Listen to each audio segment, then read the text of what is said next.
ಎಲ್ಲರಿಗೂ ನಮಸ್ಕಾರ ಸ್ನೇಹಿತರೆ. ಗೆಲ್ ಭರ್ಜರಿ ಶತಕ ರಾಜಸ್ಥಾನ್ ರಾಯಲ್ಸ್ ವಿರುದ್ಧ ಗೆದ್ದು ಫೈನಲ್ ಗೆದ್ದ ಗುಜರಾತ್ ಟೈಟನ್ಸ್. ಇನ್ನು RCB ವಿರುದ್ಧ ಟ್ರೋಫಿಗಾಗಿ ಸೆಣಸಾಟ. ಹೌದು ಸ್ನೇಹಿತರೆ, ಶತಕ ಮಿಸ್ ಮಾಡಿಕೊಂಡ ವೈಭವ್ ಸೂರ್ಯವಂಶಿ ಮತ್ತು ಈ ಪಂದ್ಯ ಸೋತ ಬಳಿಕ ಮಾತನಾಡಿದಂತ ವೈಭವ್ ಸೂರ್ಯವಂಶಿ ಅವರು ಏನೆಲ್ಲ ಮಾತನಾಡಿದ್ದಾರೆ, ಏನೆಲ್ಲ ಹೇಳಿದ್ದಾರೆ ಅಂತ ತಿಳ್ಕೊಂಬರೋಣ ಬನ್ನಿ. ಅದಕ್ಕಿಂತ ಮುಂಚೆ ನೀವೇನಾದ್ರೂ ಚಾನಲ್ಗೆ ಸಬ್ಸ್ಕ್ರೈಬ್ ಮಾಡ್ಕೊಳ್ಳೋದು ಹಾಗೆ ನೋಡ್ತಿದ್ರೆ ಸಬ್ಸ್ಕ್ರೈಬ್ ಮಾಡ್ಕೊಂಡು ಬೆಲ್ ಐಕಾನ್ ಅನ್ನ ಆಲ್ ಇಟ್ಕೊಳ್ಳಿ. ಹಾಗೆ ಮರಿದೆ ವಿಡಿಯೋಗೊಂದು ಲೈಕ್ ಕೊಡೋದನ್ನ ಕೂಡ ಮರಿಬೇಡಿ. ಇನ್ನು ಮುಲ್ಲನ್ಪುರದ ಮಹಾರಾಜ್ ಯದುವೀರ್ ಸಿಂಗ್ ಅಂತಾರಾಷ್ಟ್ರೀಯ ಕ್ರಿಕೆಟ್ ಕ್ರೀಡಾಂಗಣದಲ್ಲಿ ನಡೆದ IPL 2026ರ ಎರಡನೇ ಕ್ವಾಲಿಫೈಯರ್ ಪಂದ್ಯದಲ್ಲಿ ರಾಜಸ್ಥಾನ್ ವಿರುದ್ಧ ಗುಜರಾತ್ ಟೈಟನ್ಸ್ ತಂಡ 7 ವಿಕೆಟ್ಗಳ ಭರ್ಜರಿ ಜಯ ಆದ್ರೆ ಸಾಧಿಸಿದೆ. ಇನ್ನು ಈ ಪಂದ್ಯದಲ್ಲಿ ಟಾಸ್ ಗೆದ್ದು ಮೊದಲು ಬ್ಯಾಟಿಂಗ್ ಮಾಡಿದಂತ ರಾಜಸ್ಥಾನ್ ರಾಯಲ್ಸ್ ತಂಡ ವೈಭವ್ ಸೂರ್ಯವಂಶಿ ಸಿಡಿಸಿದ 96 ರನ್ಗಳ ನೆರವಿನಿಂದ 214 ರನ್ಗಳ ಸವಾಲಿನ ಮೊತ್ತಾದರೆ ಕಲೆ ಹಾಕಿತ್ತು.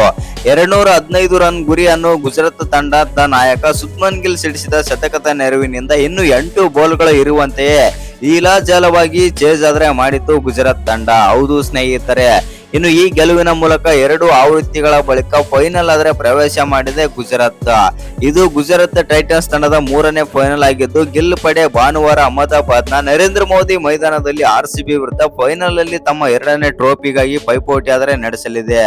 ಹೌದು ಸ್ನೇಹಿತರೆ, 215 ರನ್ಗಳ ಕಠಿಣ ಗುರಿ ಬೆನ್ನತ್ತಿದ ಗುಜರಾತ್ ಟೈಟನ್ಸ್ ತಂಡದ ಭರ್ಜರಿ ಆರಂಭ ಆದ್ರೆ ಪಡೆದುಕೊಂಡಿತ್ತು. ಇನ್ಫಾರ್ಮ್ ಬ್ಯಾಟರ್ ಗಳಾದಂತಹ ಸಾಯಿ ಸುದರ್ಶನ್ ಹಾಗೂ ಗಿಲ್ ಮೊದಲನೇ ವಿಕೆಟ್ಗೆ ಜೊತೆ ಆಟದಲ್ಲಿ ಬರೋಬ್ಬರಿ 167 ರನ್ಗಳ ಜೊತೆ ಆಟ ಆದ್ರೆ ಬಂದಿತ್ತು ಹೇಳ್ಬೋದು, ಕಲೆ ಹಾಕಿದರು. ಇನ್ನು ಮೊದಲನೇ ವಿಕೆಟ್ ಜೊತೆ ಆಟದಲ್ಲೇ ಈ ಜೋಡಿ ಗುಜರಾತ್ಗೆ ಗೆಲುವು ಖಚಿತ ಮಾಡಿಕೊಂಡಂತಾನೆ ಹೇಳ್ಬೋದು.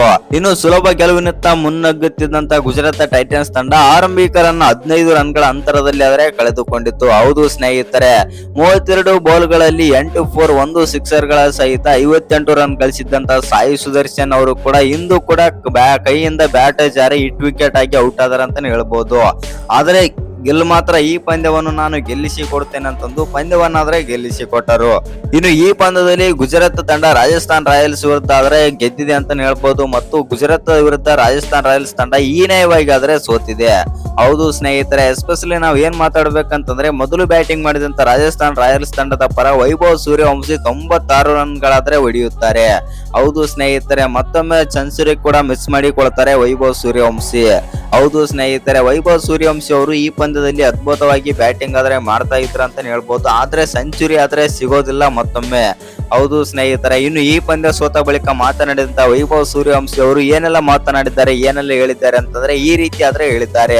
ಹೌದು, ನನಗೆ ಸೆಂಚುರಿ ಮಿಸ್ ಆಗಿದ್ದು ಈ ಬಾರಿ ಮತ್ತೊಮ್ಮೆ ಆದ್ರೆ ಬೇಜಾರಾಗಿದೆ. ಏಕೆಂದರೆ ನಾನು ಕಳೆದ ಪಂದ್ಯ ಹೈದರಾಬಾದ್ ವಿರುದ್ಧ ಆಡಿದಾಗೂ ಕೂಡ 97 ರನ್ಗಳಿಗೆ ಆಗಿ ಔಟ್ ಆಗಿದ್ದೆ. ಅದೇ ಶಾಟ್ ಆಡಿ ಇವತ್ತು ಕೂಡ ಮತ್ತೊಮ್ಮೆ ಔಟ್ ಆಗಿದ್ದೇನೆ ಈ ಗುಜರಾತ್ ವಿರುದ್ಧನು.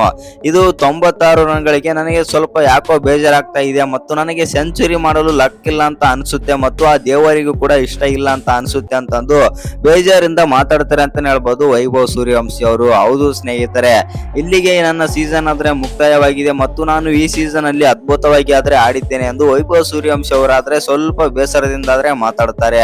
ಇನ್ನೇನು ನಾನು ಟೀಮ್ ಇಂಡಿಯಾಗೆ ಆಡ್ಬೇಕು ಮತ್ತು ಟೀಮ್ ಇಂಡಿಯಾದಲ್ಲೂ ಕೂಡ ಉತ್ತಮ ಫಾರ್ಮ್ ನಲ್ಲಿ ಬ್ಯಾಟಿಂಗ್ ಆದ್ರೆ ಮಾಡ್ತೇನೆ ಎಂದು ವೈಭವ್ ಸೂರ್ಯವಂಶಿ ಹೇಳಿದ್ದಾರೆ. ಇನ್ನು ಈ ವಿಡಿಯೋ ಇಷ್ಟ ಆಗಿದ್ರೆ ಒಂದು ಲೈಕ್ ಮಾಡಿ, ಶೇರ್ ಮಾಡಿ, ಹಾಗೆ ಇನ್ನು ಯಾರು ಚಾನಲ್ಗೆ ಸಬ್ಸ್ಕ್ರೈಬ್ ಮಾಡ್ಕೊಂಡಿಲ್ಲ ಸಬ್ಸ್ಕ್ರೈಬ್ ಮಾಡ್ಕೊಂಡು ಬೆಲ್ ಐಕಾನ್ ಅನ್ನ ಆಲ್ ಇಟ್ಕೊಳ್ಳಿ. ಹಾಗೆ ಮರಿದೆ ವಿಡಿಯೋಗೊಂದು ಲೈಕ್ ಕೊಡೋದನ್ನ ಕೂಡ ಮರಿಬೇಡಿ.